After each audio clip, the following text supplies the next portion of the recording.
चूचुड़ा के करबला इलाके में उस वक्त मातम छा गया जब लोगों को ये पता चला चूचुड़ा की करबला निवासी संगीता चक्रवर्ती की मुंबई में एक रहस्यमयी परिस्थिति में मौत हो गई। कुछ दिन पहले ही वह मुंबई के एक योगा आश्रम में गई थी। प्राथमिक जानकारी के अनुसार एक बांध के पानी में नहाने के दौरान उनकी मौत हुई है। घटना की खबर मिलते ही संगीता के पिता दिलीप चक्रवर्ती मंगलवार तड़के मुंबई के लिए रवाना हो गए। इस दुखद समाचार से चूचुड़ा करबला इलाके में शोक की लहर फैल गई है।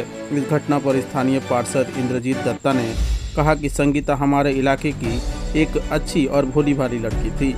वह बहुत अच्छा गाती और बजाती थी। मोहल्ले के कई सांस्कृतिक कार्यक्रमों में भी उसने भाग लिया था। मुंबई में उसके कुछ रिश्तेदार रहते हैं जहां वो एक योगा आश्रम गई थी। उन्होंने ही इस दुखद घटना की खबर सुनाई है। वहीं दूसरी ओर युवती की मां को अब तक इस घटना की जानकारी नहीं दी गई। पूरे इलाके में मातम पसरा हुआ है। रहस्यमयी परिस्थिति में हुई इस मौत की निष्पक्षता से जांच हो, यही स्थानीय लोगों की मांग है। अभी इस मामले को लेकर पूरे इलाके में शोक का माहौल देखा जा रहा है। आइए देख लेते हैं इस मौके पर स्थानीय पार्षद ने और क्या कुछ कहा। पूरी खबर विस्तार से न्यूज़ लाइन भारत के माध्यम से।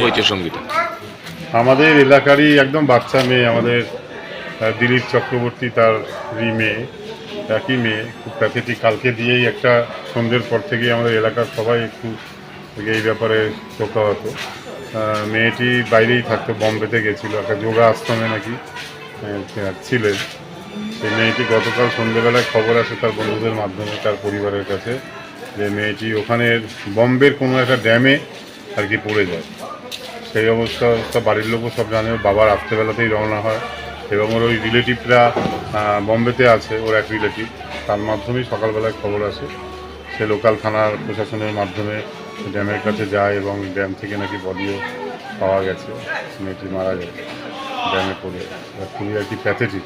আমাদের এলাকার প্রত্যেক বাড়িরই একটা সবাই আর কি এই ব্যাপারটা অনুতপ্ত। একটা অল্প বয়সী মেয়ে আর একই সন্তান, তার বাবা মা প্যাথেটিক। বাবা গেছে, বাবার সঙ্গে যোগাযোগ রয়েছে। যোগাযোগ যদি কোনো প্রয়োজনে আর কি হয়, ওর বাবাকেও ফোন করতে বলা হয়েছে। তো যাই হোক, মেয়েটির কী কারণে বা কীভাবে আর কি ড্যামে পড়লো ওটাও নিশ্চয়ই প্রশাসন কাটিয়ে দেখবে।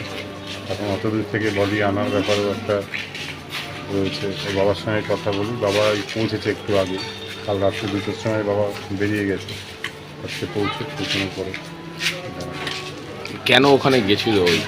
ওখানে গেছিল বাড়ির লোক যেটা বলছে কোনো যোগা আশ্রমে আর কি, শারীরিক কোনো অসুবিধা ছিল বা কিছু, এই কারণে যোগা আশ্রমে নাকি একাই গিয়েছিল। একাই ছিল। এমনি কি করতো আগে? মেয়েটা খুব ভালো গান গাইতো না। আমাদেরও একটা অনুষ্ঠানে গান গেয়েছিল বছর 2 আগেই, তাই মনে করছে যে গান টান গাইতো। বডি এমনি এখানে আনার ব্যাপারে যদি সহযোগিতার প্রয়োজন আপনি দেখেন? অবশ্যই, যদি সহযোগিতার প্রয়োজন হয় আমরা নিশ্চয়ই, এলাকার মানুষ আছে, আমরা আছি, আমরা চেষ্টা করবো কীভাবে আনা সম্ভব হয়। সেরকম হলে প্রশাসনের সঙ্গেও কথা বলা হবে।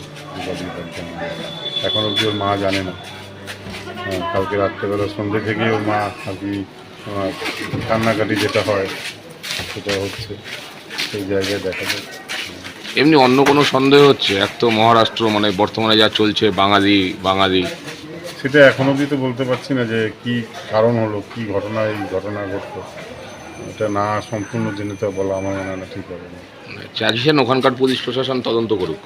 প্রশাসন তদন্ত করে প্রকৃত ঘটনাটা আর কি জানা, এটাই তো আর কি আমরা সবাই চাইব এলাকাবাসী হিসেবে।